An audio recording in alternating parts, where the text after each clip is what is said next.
स्वागत है आप सभी लोगों का मेरे चैनल साइंस टू टेक्नोलॉजी में। मैं अनुपम विपुल आप सभी लोगों का स्वागत करता हूं आज के शो रॉकेट मंडे में। आज हम लोग बात करेंगे स्पाई बलून के बारे में। तो आइए समझते हैं, अभी ये बहुत ज़्यादा हॉट टॉपिक से निकला है तो इसे समझते हैं। तो यहाँ पे हम लोग बात कर रहे हैं वेदर बैलून का जो स्ट्रेटोस्फियर में चला जाता है, यानी काफ़ी ज़्यादा ऊंचाई पर जाता है। और स्ट्रेटोस्फियर स्टार्ट होता है 10 किलोमीटर से 50 किलोमीटर के बीच का जोन को बोला जाता है कि वो है। और बलून सब जो है आराम से 18 किलोमीटर से लेकर 37 किलोमीटर तक जा सकता है, जो कि अगर फीट में कन्वर्ट करते हैं तो 60,000 फीट से लेके 1,21,000 फीट तक जा सकता है। और हाईएस्ट अभी तक जो अचीव किया गया है वो अराउंड 51 किलोमीटर था, सबसे हाईएस्ट बलून जो गया है। तो यही समझिए। और उसका सबसे बड़ा फ़ायदा होता है बहुत स्टेबल और काम है बनाने का। आप कोई भी हीलियम बलून बना सकते हैं, हाइड्रोजन बलून बना सकते हैं, वो एटमॉस्फेयर में काफ़ी ऊपर जा सकता है। ये इतना ऊपर चल जाता है कि एटमॉस्फेयर का टर्बुलेंस उसके नीचे होता है, यानी कि काफ़ी स्टेबल होता है। मतलब आपको लगेगा हवा में उड़ रहा है लेकिन एकदम स्टेबल रहता है। और उसका सबसे बड़ा फ़ायदा रहता है कि उसके पास एक काम हाई स्पीड जेट स्ट्रीम रहता है। तो जेट स्ट्रीम का फ़ायदा ये रहता है कि वो बहुत स्थिर, मतलब समझिए काफ़ी अच्छा टाइप का लैमिनर फ्लो है। उसमें अगर आप चले जाते हैं तो एक देश से दूसरे देश तक जा सकते हैं। बहुत दूर आप प्लैनेट पे ट्रैवल कर सकते हैं अगर जेट स्ट्रीम का अच्छा समझ है, उस पे अच्छे से काबू रखते हैं और आप ठीक से इसको बनाए हैं, छोटा सा भी इसमें प्रोपल्शन सिस्टम है, तो एक एरिया के ऊपर काफ़ी लंबे टाइम तक रह सकता है। और ये समझिए एरिया कह रहा हूँ, पॉइंट नहीं कर रहे हैं। ये 3 डायमेंशनल में स्टेबल नहीं होता है कि हाँ, हम यहाँ रख दिए एग्जैक्टली वही जियो स्टेशनरी सैटेलाइट नहीं है। लेकिन हाँ, मतलब कम्युनिकेशन के नज़रिए से देखेंगे तो आराम से वो घुमा फिरा के एक ही जगह पे होगा। भले वो 1-2 किलोमीटर अप डाउन कर रहा होगा, लेकिन ग्राउंड पॉइंट से देखेंगे एक ही जगह दिखेगा। और इसको मतलब काफ़ी जगह ट्राई भी करते हैं। जैसे गूगल का प्रोजेक्ट लून करके जो निकाला गया था, वो था हाई एल्टीट्यूड सूडो सैटेलाइट्स। काफ़ी सारी कंट्री, काफ़ी सारे लोग ट्राई किए थे कि मतलब हाई एल्टीट्यूड बलून्स को एज ए सैटेलाइट यूज़ किया जा सके। क्या कर सकते हैं ऐसा? आराम से कर सकते हैं। लेकिन बात है कि अब सैटेलाइट ही जब सस्ता हो गया तो इसका उतना सेंस नहीं बनता। जब स्टारलिंक डायरेक्ट आ जा रहा है, डायरेक्ट आपका सैटेलाइट आपके मोबाइल फ़ोन से बात करने का टेक्नोलॉजी पे हम लोग पहुँच गए, तो ये सब उतना सेंस नहीं बनता। मतलब 1970 टू 80 में ये इस पे भागे रहते तो बहुत फ़ायदा होता, लेकिन बहुत डिले कर दिए। तो ये मतलब समझिए टेक्नोलॉजी आया तो, लेकिन उतना सैटेलाइट बोला कि हम तो पहुँच ही गए सर, थोड़ा-सा आप और खर्चा कीजिए, हम तो आ ही गए। तो इसीलिए इसी का एक वेरिएंट का काफ़ी बात चल रहा है। तो इस प्लेटफ़ॉर्म को समझते हैं। तो प्लेटफ़ॉर्म ये समझिए कि इसमें कभी भी फुल कैपेसिटी पे गैस नहीं भरा जाता, चाहे वो हीलियम हो, चाहे हाइड्रोजन हो, हमेशा बहुत कम भरा जाता है। इसका कैलकुलेशन किया जाता है कि आप कितना ऊँचाई पे भेजना चाहते हैं, कितना इस पे पेलोड है, कितना इस पे ड्रैग पड़ेगा, उसका मैथमेटिक्स लगा के उसको पार्शियली फिल किया जाएगा। तो तब भी ज़मीन से उड़ते हुए अगर आप देखेंगे तो हमेशा ही मतलब लुच-पुच रहेगा। लुच-पुच इसलिए रहता है कि ज़मीन पे 15 पीएसआई का प्रेशर है जो उसको दबा रहा है गैस वॉल्यूम पे। जैसे-जैसे ऊपर जाएगा, वो बाहर का 15 पीएसआई ड्रॉप करते चला जाता है। इसीलिए अगर आप अभी से फुल कर देते कि यहाँ पे फुल रहे, जैसे ऊपर जाएगा, बूम हो जाएगा। तो इसीलिए कभी भी मैक्सिमम कैपेसिटी से फुल नहीं किया जाता है। और फिर ये समझिए हाई एल्टीट्यूड उसे इन्फ्लेट कर देता है, तो देख के लगेगा कि एकदम पूरा तना हुआ है, तना हुआ नहीं रहता, काफ़ी लो प्रेशर पे रहता है, तभी टिक पाता। नहीं तो अगर तना रहेगा तो वो उसके मेम्ब्रेन पे बहुत स्ट्रेस पड़ेगा, मेम्ब्रेन फट जाएगा। तो इसीलिए ये सब का इतना बड़ा बलून रहता है कि मेम्ब्रेन बहुत पतला होना ज़रूरी, नहीं तो अपना वज़न ही नहीं उठा पाएगा। इसीलिए स्ट्रेस इस पे बहुत कम रखा जाता है। और जो मतलब सूडो सैटेलाइट या जैसा बनाना चाहते हैं, उसके अंदर एक सेकंड ब्लैडर डाला जाता है। अब बोलेंगे ये सेकंड ब्लैडर क्यों डाला जाता है? सेकंड ब्लैडर में काम ये रहता है कि इसमें आप हवा डालते हैं या हटाते हैं। हवा डालने या हटाने के लिए अब चूँकि आप बहुत एल्टीट्यूड पर हैं, एक वैक्यूम पंप जैसा इक्विपमेंट रहता है। अब बात ये है कि कंप्रेसर कहने को है, लेकिन वो आपको अगर आप कभी देखेंगे तो लगेगा अरे! ये तो वैक्यूम पंप है, क्योंकि आउटसाइड का प्रेशर, यानी कि जिस टाइम आप इसे यूज़ कर रहे हैं, बहुत कम होता है। यानी कि आप आराम से जिस ऊँचाई पे जा रहे हैं, 1.5 पीएसआई के आस-पास आपको एम्बिएंट एयर प्रेशर मिलेगा। हमें यहाँ 15 मिलता है, 1.5 मतलब समझिए 10 गुना कम हो जाता है। तो उस पे नॉर्मल एयर कंप्रेसर चल नहीं पाएगा, बहुत एनर्जी खाएगा और गर्म भी बहुत होगा। तो और अब ठंडा भी नहीं हो पाएगा क्योंकि एयर नहीं है उतना। तो इसीलिए खास तौर का कंप्रेसर जो हाई एल्टीट्यूड पे काम कर सके, एकदम मतलब समझिए वैक्यूम पंप टाइप, उसको यूज़ किया जाता है। और वही मतलब समझिए कि इस अंदर आपका हवा भर देते हैं, भारी हो जाता है, बलून नीचे वाले जेट स्ट्रीम में आ जाता है। अब आपको इसको ऊपर भेजना है, इसको उल्टा चला दीजिए कंप्रेसर, या तो उसको डिफ्लेशन वाल्व खोल दीजिए, वो निकल जाएगा सारा गैस, मतलब यानी एयर निकल जाएगा और ये फिर हल्का होकर ऊपर उठने लगेगा। ऐसे करके अप डाउन कुछ बार तक कर सकते हैं। ये उस तरह का स्ट्रक्चर नहीं है कि 10-20 बार करते रहें। इसीलिए मतलब गूगल भी जब बात कर रहा था तो बात है ना कि ये सब हवा में कुछ महीने रह सकते हैं। ऐसा नहीं है कि इसको आप लगा दिए 10-15 साल तक चलेगा, ऐसा नहीं होने वाला। क्योंकि ये भले आप मान लीजिए ब्लैडर से पूरा कंट्रोल कर लेते हैं, वेदर पैटर्न की स्टडी हो जाती है कि ये जगह पे हम ऊपर जाएँगे, ये जगह पे स्ट्रीम उल्टा जा रहा है, उसको पकड़ के हम नीचे आ जाएँगे, ऐसे-ऐसे करके एक जगह पे रहेंगे। फिर भी ये ब्लैडर समझ में बहुत पतला होता है, बहुत फ्राजाइल होता है। तो उसपे बार-बार करेंगे, वो बोले कुछ ना कुछ डैमेज हो ही जाएगा। कुछ बार कर सकता है, ऐसा नहीं कि आज डाले अगले दिन खत्म हो जाए, लेकिन कुछ महीने तक का ही एक्सपेक्टेशन लेके चलना होता है। ये नहीं कि इसको हमने डाल दिया, ये सैटेलाइट की तरह बिहेव कर रहा है 15 साल तक, वैसा नहीं होगा। और अगर इसका मतलब काफ़ी बड़े जो चाइना वाला था उसका कॉन्टेक्स्ट देखा जाए तो कुछ टन तक उठाया जा सकता है, यानी कि जो पेलोड लगाया जा रहा है वहाँ पे आपको टोटल कैपेसिटी कुछ टन का मिलता है, यानी कि 3-4 टन तक, मतलब समझिए इसको रफली एक हल्की गाड़ी, मतलब एक 4 व्हीलर अच्छा खासा, उसमें जितना काम आप कर सकते हैं उतना डाल सकते हैं। यानी कि मजाक नहीं है, सीरियस वजन का बात करें, मतलब सैटेलाइट के मामले में भी देखें तो ऑलमोस्ट बहुत सारे सैटेलाइट उससे हल्के होते हैं, बहुत सारे क्या ऑलमोस्ट इक्का दुक्का जियो स्टेशन सैटेलाइट को छोड़ के मेजॉरिटी उससे नीचे आते हैं, तो काफ़ी बम बम मात्रा वजन कैरी कर सकता है। और आप सोचेंगे कि अच्छा हीलियम से इतना कर रहा है तो हाइड्रोजन से कितना करेगा? बात है हाइड्रोजन से थोड़ा सा ही ज़्यादा होगा, लेकिन प्रॉब्लम है कि उसका लाइफ टाइम कम हो जाएगा। क्यों? हाइड्रोजन लीक बहुत करता है। कितनों आप अच्छा सील बना लीजिए, हाइड्रोजन लीक बहुत करता है। तो जो चीज़ आपका 4 महीना रहेगा हीलियम से, वो आराम से 1 महीने में बोल जाएगा हाइड्रोजन से। इसीलिए हाइड्रोजन का जो 5-10% एक्स्ट्रा कैपेसिटी भी मिलता है, उसे नहीं यूज़ किया जाता है। कारण वही है। सोलर पैनल आप डाल दीजिए पावर के लिए, और चूंकि जितना बड़ा जगह आप बात कर रहे हैं, आपको आराम से कुछ किलोवाट तक मिल सकता है। और आप इसमें बैटरी भी डाल सकते हैं ताकि 24/7 काम करे, ताकि आपका कम्युनिकेशन चलता रहे, जो भी आप ऑब्जर्वेशन करना चाह रहे हैं वो कंटिन्यूसली चलता रहे। चाइनीज स्पाई बलून जिसके बारे में हुआ, जिसका रफ डिटेल जो निकल रहा है, रफ डिटेल से आ रहा है कि वो लगभग 3 टन कैरिंग कैपेसिटी रखता था और 4 या 6 किलोवाट के आसपास में उसका सोलर अरे था। तो बोल रहे हैं मतलब बम बम चीज़ था, बम बम मात्रा में काम कर रहा था। तो ये हुआ प्लेटफॉर्म के तौर पर, सारे देश के पास है, इंडिया के पास भी है।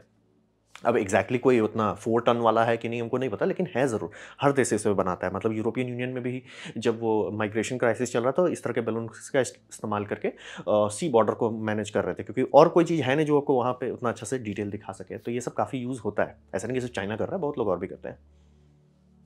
तो अब चाइना को समझते हैं, तो चाइना के पास समझिए इसका एक पूरा होल इकोसिस्टम है नेटवर्क का। मतलब ये ऐसा नहीं कि सिर्फ चाइना मतलब एक ठो लॉन्च किया है, चाइना इसने बहुत सारा किया है। अब बात है कि चाइना ऐसा क्यों करता है? बात ये समझिए कि काफ़ी सस्ता होता है, ये बात सही है। मतलब क्या लियो सैटेलाइट इसके जैसा परफॉर्मेंस दे सकता है? आराम से दे सकता है, और लियो सैटेलाइट सालों चलता है। तो अगर आपको लॉन्ग ड्यूरेशन कुछ करना है, जैसे कि आप किसी देश को ऑब्जर्व करना चाहते हैं, तो ये सब उतना अच्छा नहीं है। ये सब पल बाय पल, समझ रहे हैं, कुछ महीने के अंदर का काम का चीज़ है। लेकिन आप चाहते हैं कि मैं अमेरिका को देखते रहूँ, तो ऑब्वियसली आपको कई साल में देखना होगा ना, क्योंकि एयरपोर्ट बन रहा है या मिलिट्री बेस बन रहा है, ये सब एक दो दिन का चीज़ नहीं है, ये सब सालों का चीज़ है। तो ऑब्वियसली आप चाहोगे, तो वैसा डिटेल कैसे निकाला जाए? उसके लिए लियो सैटेलाइट कॉन्स्टेलेशन चाहिए। कॉन्स्टेलेशन बहुत महंगा होता है। एक सैटेलाइट भले उतना महंगा नहीं हो, लेकिन कॉन्स्टेलेशन बनाना ताकि आपको 24/7 कवरेज मिले, बहुत महंगा हो जाता है। और इसका सबसे बड़ा फ़ायदा ये होता है कि अगर इसको मतलब चाइना को इंडिया के ऊपर भेजना है ना, ये सावन के महीने में भेजेगा। ऐसा क्यों? क्लाउडी वेदर में ये दिखता नहीं है। एकदम बहुत रेयर चांसेस है कि दिखे। एरोप्लेन वालों को दिखेगा, क्योंकि एरोप्लेन के नीचे क्लाउड्स होते हैं। तो एरोप्लेन वाली चल रहा है तो पायलट भले रेडियो कर देगा कि आई हैव सीन समथिंग, क्या मतलब है उसका भी प्रोटोकॉल है कि अगर कोई वेदर बैलून, क्योंकि वेदर बैलून जाता है एयरप्लेन से ऊपर, उनके पास कोड है कि अगर आप देख लेते कि अरे एक बैलून मतलब आपके सामने से उड़ रहा है, प्लेन उतना स्पीड से डॉज नहीं कर सकता, तो रेड अलर्ट कर देगा अगल बगल एरिया में कि वेदर बैलून हमने डिटेक्ट किया है। और वो भी मान लीजिए उसके भी ऊपर चला गया है, 60,000 फीट या 1 लाख फीट तक चला चुका है, और वो पायलट देख नहीं रहा होगा ऊपर, दिखेगा भी नहीं उसको, बहुत छोटा सा एक पॉइंट दिखेगा। तो वही समझिए कि खोज पाना बहुत मुश्किल, और रात में तो भूल ही जाइए। रात में तो जब तक इसमें ब्लिंकिंग लाइट नहीं डाला जाए, नहीं दिखने वाला है। तो रात में नहीं दिखने वाला है, और क्लाउडी मौसम में नहीं, तो यानी अगर सावन में छोड़ दिया गया है, इंडिया के ऊपर ये आराम से 1 महीना रह सकता है।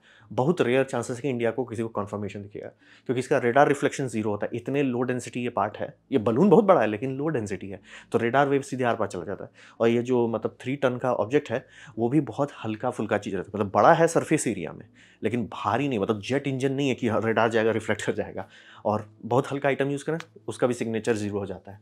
रिफ्लेक्शन ज़ीरो नहीं है, मैथमेटिकली ज़ीरो नहीं है, लेकिन इतना कम है कि बहुत सारा रेडार अगर डिटेक्ट भी करता है इसका सिग्नल, उसे बैकग्राउंड नॉइज़ से नहीं अलग कर पाएगा, और उसका एल्गोरिदम, हर रेडार आपको एल्गोरिदम से सॉर्ट करके ही डेटा स्क्रीन में दिखाता है, तो वो दिखता भी नहीं है। मतलब जब तक इसके लिए कोई खास तौर पे रेडार ना बनाया जाए, तब तक नहीं कर पाएगा। और हीट सिग्नेचर तो ज़ीरो के बराबर होता है। ऐसा नहीं कि नहीं है, क्योंकि ऑब्वियसली ये एम्बिएंट टेम्परेचर से अलग है, तो है हीट सिग्नेचर, लेकिन जितना हीट सिग्नेचर आपके जेट इंजन में होता है, उतना इसमें नहीं है। तो नॉर्मल मिसाइल तो इसको देख भी नहीं सकता, वो मिसाइल मारेंगे, मिसाइल खो जाएगा, भाई कहाँ मार दी, हमको कुछ दिख ही नहीं रहा है। तो ये समझना बहुत ज़रूरी है कि रेडार रिफ्लेक्शन भी ज़ीरो है, और हीट रिफ्लेक्शन भी ऑलमोस्ट कम है। बहुत हार्ड है इसको शूट डाउन करना, और मतलब इसको जैम करना, स्टॉप करना, ये सब बहुत मुश्किल है। लेकिन इसका एक साइड इफेक्ट है कि इसको कंट्रोलेबिलिटी और वेदर डिपेंडेंसी रहता है, यानी कि आप कंट्रोल उतना अच्छा से नहीं कर सकते। ये बात सही है कि आप ऊपर ले जा सकते हैं, नीचे कर सकते हैं, लेकिन जेट स्ट्रीम आपके हिसाब से चल रहा होगा, ज़रूरी नहीं है ना। और इस पे मतलब हाइपरसोनिक मिसाइल का डेवलपमेंट के टाइम में चाइना इसे इस्तेमाल कर रहा था। इन्होंने इस पे डाल दिया था, क्या बोलते हैं आपका, टिकटॉक पे डाल दिया था। और मुझे लगता है वही कि इसे बहुत हाई एल्टीट्यूड पे ले गए होंगे, उसे ड्रॉप कर दिया होंगे, क्योंकि थिन एटमॉस्फेयर में देखना है ना कि गाइडेंस काम कर रहा है कि नहीं। तो सबसे सस्ते में यही होता है, मतलब मिसाइल लॉन्च करो, उतना हुला करो, या तो वेदर बलून पे लगा के लॉन्च कर दो। और काफ़ी लोग इस पे कह रहे हैं कि इसमें ईएमपी लॉन्चर भी डाला जा रहा है कि टेस्ट कर सके। कर सकते हैं, मतलब जो जो भी चीज़ आप 3 टन का सामान के साथ कर सकते हैं वो इसके साथ कर सकते हैं। तो यही समझिए कि ये चाइना का लॉजिक है। तो अब बात करते हैं यूएसए का। तो यूएसए का बात है कि यूएसए तुरंत डिटेक्ट कर लिया था जैसे ही उसका एयर स्पेस के अंदर गया। यूएसए को पता है काफ़ी सारे वेदर बलून्स के बारे में, हर देश का, चाहे वो इंडिया का हो चाहे वो यूरोप का हो, पता है उसको। लेकिन एयर स्पेस के अंदर नहीं घुसता है तो लोड नहीं लेते हैं कि ठीक है हम लोग देख रहे हैं। एयर स्पेस के अंदर घुसा, तुरंत यूएसए रेड अलर्ट पे चला गया। अब रहा बात कि जैसे ही वो आया तो उसके पीछे कहा जाता है कि F-14s भेज दिए गए, F-16s भेज दिए गए कि भैया देखो क्या हो रहा है। फिर यूट्यूब भेजा गया, क्योंकि यूट्यूब उतना ऊंचाई तक जा सकता है, वो 1 लाख फीट तक जा सकता है। यानी कि वो ही इकलौता प्लेन है जो मतलब डायरेक्ट ऑपरेशन में उस एल्टीट्यूड पे मेंटेन रख सकता है। तो वो गया, देख के समझ में आ गया कि क्या है। फिर उसके पीछे भेज दिया गया बोइंग RC-135, ये पपी को भेज दिया गया। ये काम किया इस पर शैडोइंग करने का और जैमिंग करने का। और जो आप लोग सुन रहे हैं कि अमेरिका अलाउ क्यों कर दिया, बात था कि ये जैसे ही गया, इन्होंने स्टडी किया उसको, रेडियो सिग्नल को समझा और समझा भाई हमारा जैमर जो है इतना पावरफुल है कि हम जैम कर देंगे इसको। मतलब ऑब्वियसली कुछ किलोवाट का है, ये 10-20 किलोवाट का जैमिंग सिग्नल मार देगा, नहीं बाईपास कर सकते। जैमिंग करने का सीधा लॉजिक होता है कि आपके पास ज़्यादा पावर होना चाहिए, मतलब वो चिल्ला रहा है, आप उससे ज़्यादा जोर से चिल्लाओ, रेडियो स्पेक्ट्रम में वो सिग्नल लॉस हो जाएगा। तो ये उसके पीछे शैडो करने लगा कि हाँ भैया हम आपको देख लिए हैं, हम आपको ट्रैक कर लिए हैं, आपको हम ब्लॉक कर दे रहे हैं, अब आप चाह के भी सिग्नल नहीं बाहर भेज सकते। और ये उसे ऑब्जर्व भी कर रहा था। तो इसी से उनको जो आप लोग सुनने लगे बीच में आया कि यूएसए उसको स्टडी कर रहा था, ये स्टडी कर रहा था, सारा इलेक्ट्रॉनिक सिग्नल जो उससे निकल रहा था उसको पूरा पढ़े जा रहा था, स्टडी किया जा रहा था, और ब्लॉक भी कर रहा था बाहर कम्युनिकेट करने से। तो उसी कारण से ये जो बीच में हुआ ना कि ये काउंटर इंटेलिजेंस कर रहे हैं, वही था। ये पकड़ रहे थे कि अच्छा चाइना कॉन्टैक्ट कैसे करता है, कौन सैटेलाइट से बाउंस बैक कराता है, कौन सा रेडियो स्पेक्ट्रम यूज़ करता है, वो सारा डिटेल कलेक्ट किए जाते हैं, इसीलिए अनाउंस किया गया।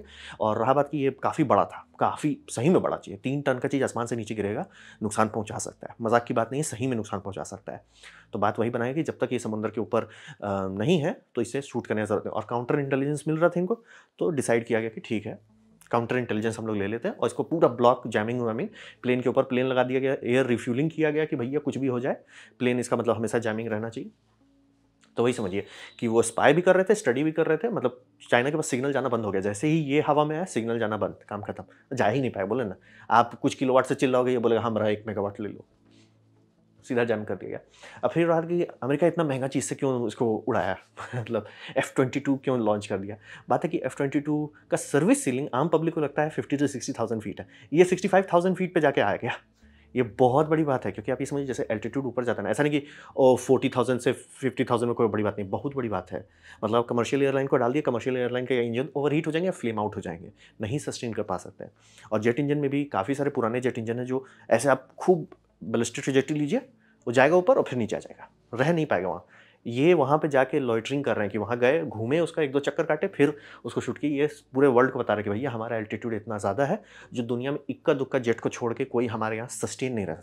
और ऐसा नहीं कि U-2 स्पाई प्लेन, नहीं सर जी, ये हमारा मेन फाइटर है जो इतना हाई एल्टीट्यूड जा सकता है। ये कहने वाली बात है 65,000, बहुत बड़ा बात है कि 60,000 फीट के ऊपर आपका जेट काम कर रहा है। और इसका सारा विकिपीडिया का पेज बदल दिया गया, पहले तो था मतलब 60,000 टू 55,000 का सर्विस सीलिंग, सब सर्विस सीलिंग बढ़ा दिया। तो बोल रहे ना, दिखा दिया पूरे दुनिया, अरे हम तो इस एल्टीट्यूड पे आराम से काम करते हैं, दिखाए। प्लस इसका जो न्यू मिसाइल था, यानी कि जो हीट सीकिंग मिसाइल है, उसको अपग्रेड करते रहते, कोर सेम है, अपग्रेड करते रहते। अच्छा ये मोटर बदल दिए, अच्छा उसमें गाइडेंस पैकेज बदल दिए। तो अब जो इसमें स्टार्ट कर रहे हैं वो कॉन्ट्रास्ट बेस्ड डिटेक्ट सिस्टम है, यानी कि वो सिर्फ ऐसा नहीं कि सबसे हॉटेस्ट पॉइंट को देखो, वो देख रहा है कि अंतर दिख रहा है। मतलब क्लाउड जो है, क्लाउड मतलब जो एम्बियंट एयर है, वो मान लीजिए 5 डिग्री सेल्सियस है, आप 15 डिग्री सेल्सियस दिख रहे हो, वो कॉन्ट्रास्ट देखता है कि 10 डिग्री का अंतर है, उस कॉन्ट्रास्ट पे ये लॉक कर पाए। इसलिए ये मिसाइल का भी एक अच्छा शो ऑफ है कि हमारा मिसाइल आपके इतने लो थर्मल सिग्नेचर को भी डिटेक्ट करके पॉइंट कर सकता है। बहुत बड़ी बात है। और रहा बात की कौन है कि जब प्लेन जा रहा है, प्लेन में गन्स हैं, तो बूम बूम बूम क्यों नहीं कर देते। बात है कि प्रेशर डिफरेंशियल बहुत कम होता है, यानी कि जो बलून है, इसीलिए मैं पहले भी क्लियर किया था, वो लगता है कि फूला हुआ है, लेकिन फूला हुआ नहीं है, वो बस है, मतलब लुचपुच ही है। तो उसमें गोली माइन कुछ होगा नहीं, छेद होता है थोड़ा सा, और ट्राई किया जा चुका है तो। इसीलिए आप लोग वेस्ट भी नहीं करते उसमें एम्यूनिशन, कि आप छेद कर देंगे। और सोचिए ना, पीएसआई का डिफरेंस सिर्फ 1 पीएसआई का हो सकता है, कि अंदर में जो है, बाहर में। और रहा भैया अंदर भी ऐसा नहीं कि आप 15 पीएसआई भरें कि लीक कर रहा है बहुत स्पीड से, बहुत धीरे धीरे लीक होता है। तो मतलब आराम से कई कई घंटे लग जाएंगे। और इतना बड़ा सरफेस एरिया है कि छेद करते रहिए, पता चला भैया उतना देर आप प्लेन को हवा में रखें वही स्ट्रेस डाल रहा है। तो इसीलिए पॉप नहीं किया जा सकता इस सबको। हंड्रेड्स ऑफ बुलेट और लॉन्ग डिफ्लेशन टाइम ट्राई किया जा चुका है भूतकाल में, इसीलिए आपको इसको मिसाइल से ही फोड़ना पड़ता है इसको। अब मिसाइल इसीलिए उसका नीचे गोंडला वाले एरिया में डाले जहाँ पे सारे पेलोड थे। ये बहुत बड़ी बात है कि मिसाइल हिट कर लिया, उतना हाई एल्टीट्यूड पे उतना लो कॉन्ट्रास्ट टारगेट को डिटेक्ट करना, लॉक करना, उसका बूम कर देना, बहुत बड़ी बात है। तो यूएसए मतलब थोड़ा दिखावे, अब ये इसका भी काम हो गया कि भैया हम हैं, टेंशन मत लीजिए, हम आपको पूरा इसका कच्चा चिट्ठा दे देते हैं। जो आप लोग सुने ना कि इनको मतलब सिक्योर ब्रीफिंग दिया जाता है सेनेटर्स लोग को, कि मतलब बताया जाता है मिलिट्री वाली बात, और वो शेयर नहीं कर सकते पब्लिक से, वो जैसे शेयर करेंगे उन्हें जेल डाल दिया जाएगा। तो वहाँ पे भी बात कर रहे थे कि ये हम लोग का है, क्या डेटा निकाले वो आप नहीं शेयर कर सकते, लेकिन हम लोगों ने ब्लॉक किया था, इसीलिए ये सब जब यूएसए के ऊपर से जा रहा था तुरंत उड़ाया नहीं गया था। क्योंकि अगर वैसा होता कि नहीं इसे रोक पा रहे हैं, तुरंत उसको मिसाइल मार के उड़ा देते हैं, लेकिन तुरंत नहीं किया गया, क्योंकि देख लिया कि हम जैम कर सकते हैं, तो फिर काहे लोड ले रहे हैं। और सीख लेते हैं ना कि भाई कर क्या रहा है, क्या फ्रीक्वेंसी पे बात कर रहा है, कौन कौन सा डेटा सिग्नल भेज रहा है। जितना इसको शैडो किया गया उतना डिटेल कलेक्ट हुआ, और वो उनका मेन फायदा हो गया। तो अब बात करते हैं काउंटर कैसे करें। तो काउंटर का ये समझिए कि अगर ये और हल्का होता, यानी कि इसमें काफ़ी वजन डाले थे, क्या होता अगर वजन कम डालते तो ये और ऊपर चला जाता। 65,000 फीट था, जो कि काफ़ी मतलब समझिए खुशकिस्मती है यूएसए के लिए कि वो उस एल्टीट्यूड पे उनका F-22 जा सकता, नहीं तो उनको U-2 से फायर करना पड़ता मिसाइल, और शायद मिसाइल उतना एल्टीट्यूड पर ठीक से काम ना कर पाता, क्योंकि मिसाइल के फिन्स जो हैं तभी ना काम करेंगे जब एल्टीट्यूड रहे। एल्टीट्यूड नहीं रहेगा तो उसको थर्स्ट वेक्टिंग पे काम करना पड़ेगा, थर्स्ट वेक्टिंग उतना प्रैक्टिकल नहीं होता है। तो अगर वो बहुत हल्का रहता और ऊपर रहता तो यूएसए की भी बैंड बच जाती उसे नॉक डाउन करने में, पहला तो वो होता है। तो वही समझिए कि और cost to take down ratio बहुत खराब हुआ। यूएसए ने काम कर लिया, सब चीज़ बढ़ लिया, लेकिन कॉस्ट रेशियो बहुत खराब आया, यानी कि वो 100,000 का इक्विपमेंट को उड़ाने के लिए $2 मिलियन का आपने खर्चा उठा लिया। तो वॉर में तो ऐसा नहीं चल पाएगा ना, ये वही वाली बात होगी कि रशिया हम हाइपरसोनिक लॉन्च कर देंगे। अरे सर जी, आप जिस चीज़ को उड़ाए वो चीज़ को आप सस्ते आरपीजी से भी उड़ा सकते थे। हाइपरसोनिक कई $1 मिलियन खाया, आप सस्ते मिसाइल से भी कर सकते थे। कॉस्ट रेशियो, तो कॉस्ट रेशियो खराब है। तो बात है कि इसको रोकें कैसे, क्योंकि अब सब लोग ध्यान दे रहे कि अरे चाइना तो खूब सारा कर रहा है और बहुत बड़ा था वो, मतलब बोल रहे आम पब्लिक को नहीं समझे कि वो कितना बड़ा था, और अब अगल बगल कुछ है नहीं तो समझ भी नहीं कि बहुत ज़्यादा बड़ा था। फाइटर जेट उसके अंदर घुस जाता, उसके बलून के अंदर, इतना बड़ा जगह था। तो बात है कि इसको रोकने का एक ही तरीका है, लेजर्स, और कुछ नहीं, शांति से लेजर्स कर लो। और सबसे इसका बढ़िया बात है कि इसको ज़्यादा पावर का लेज़र नहीं चाहिए, यानी कि 1 मेगावाट, जैसे आईसीबीएम को रोकने के लिए बीच में लेज़र के बारे में काम किया, कई कई गीगावाट का सर्ज पावर चाहिए, उतना पावर नहीं निकलेगा। लेकिन कई किलोवाट जो है उतना तो आपके मेटल कटिंग लेजर में होता है, वो लेज़र से मतलब इस ग्रेड का लेज़र चाहिए, इस ग्रेड का लेज़र चाहिए, आराम से काम कर सकता है। और इसमें आपको ये ज़रूर करना होगा कि मल्टीपल हो, जो सिंक हो एक दूसरे के साथ, और स्मॉल ही लेज़र चाहिए, मतलब ऐसा नहीं कि कई 100 मेगावाट का आउटपुट नहीं चाहिए। आराम से 300 किलोवाट का अगर लेज़र आउटपुट है काफ़ी है। एक्चुअली उससे भी कम में भी कर सकते हैं, बस ज़्यादा पीस इस्तेमाल करने पड़ेंगे। 100 किलोवाट आउटपुट का मिनिमम चाहिए आपको, और मल्टीपल स्पेक्ट्रम होना चाहिए। ये थोड़ा महंगा पड़ेगा मल्टीपल स्पेक्ट्रम, इसलिए क्योंकि जैसे आप लोग देखते होंगे लेज़र कटिंग का जो यूनिट है उसमें लिखा रहता है कि वो CO2 लेज़र है, यानी कि वो इंफ्रारेड जनरली काम कर रहा है। वो काफ़ी चीज़ पे काम करता है, हर चीज़ पे नहीं करता है। कहीं पे फाइबर लेज़र है, वो हो सकता है अल्ट्रा वायलेट पे हो। तो ऐसे आपको करना पड़ेगा कि लेज़र जो है अलग अलग स्पेक्ट्रम के रखने होंगे एक ऑन स्पॉट पे। ऐसा क्यों? क्योंकि अगर आप गलती कर दिए कि ठीक है सब मतलब इंडिया पूरा कवच लगा देता है कि हम पूरा लेज़र शील्ड बना दिया, सब इंफ्रारेड लेज़र है, सब बम्बा में लो कॉस्ट है, 24/7 चलता है। चाइना को सिर्फ ये करना है कि उसके ऊपर गोल्ड कोटिंग करना है। अब गोल्ड कोटिंग इतनी थिन होगी कि हमें दिखेगी भी नहीं, क्योंकि सिर्फ कुछ एटम्स होने चाहिए गोल्ड के, और उससे अल्ट्रा वायलेट ये इंफ्रारेड स्पेक्ट्रम रिफ्लेक्ट कर जाता है। इसी तरह देखिए लेजर जो है रिफ्लेक्ट करके जो लेंस में फोकस किया जाता है, लेंस क्यों नहीं कर, वही है रिफ्लेक्टर जो है गोल्ड कोटेड है, गोल्ड का कुछ एटम्स ही उसे रिफ्लेक्ट कर देगा जब तक मोनोक्रोमैटिक है। मोनोक्रोमैटिक का मतलब होता है सिर्फ एक स्पेक्ट्रम लेजर।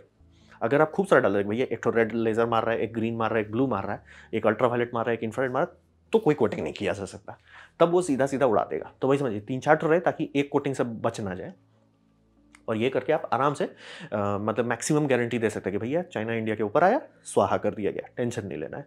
और आराम से इसको धीरे धीरे और ये भी कर सकते हैं कि मतलब इससे सैटेलाइट को भी ये किया जा सकता है, ब्लाइंड किया जा सकता है। डैमेज नहीं कर पाएंगे, क्योंकि उतना किलोमीटर ऊपर तक जाके लेज़र डैमेज नहीं कर पाएगा, लेकिन ब्लाइंड जरूर कर देगा, यानी कि सेंसर्स को सुहा कर देगा। तो काउंटर के जैसे वो इजराइल का सेटअप है, ये सब अमेरिका का सेटअप है, काफ़ी लोग इस पर खर्च कर रहे हैं। तो ऐसा नहीं समझिए कि वो इसको रोका नहीं जा सकता, आराम से रोक सकते हैं। लेज़र सस्ते में 24/7, सिर्फ समझिए तेल का खर्चा होगा। अरे आ गया बलून, तेल डालो, तेल से जनरेटर चलेगा, जनरेटर से लेज़र बनेगा, लेज़र से काम खत्म।